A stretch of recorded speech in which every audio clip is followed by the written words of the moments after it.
जय माता दी।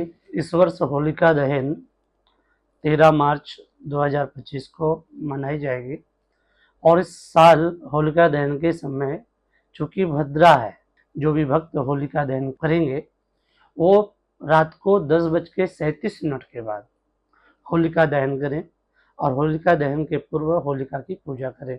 जैसे अपने घर से जल लेकर के अक्षत, गेहूं की बाली, चना बूट, कपूर, लौंग और इलायची लेकर के होलिका की पूजा करें और होलिका में ये सब समर्पित करने के बाद होलिका दहन करें और हाथ जोड़ करके होलिका से प्रार्थना करें, हे होलिका देवी, हमारे घर में पड़ने वाले सभी दुख तकलीफ को दूर करें, संकट को दूर करें और हमारे जीवन में यश कीर्ति की अभिवृद्धि हो।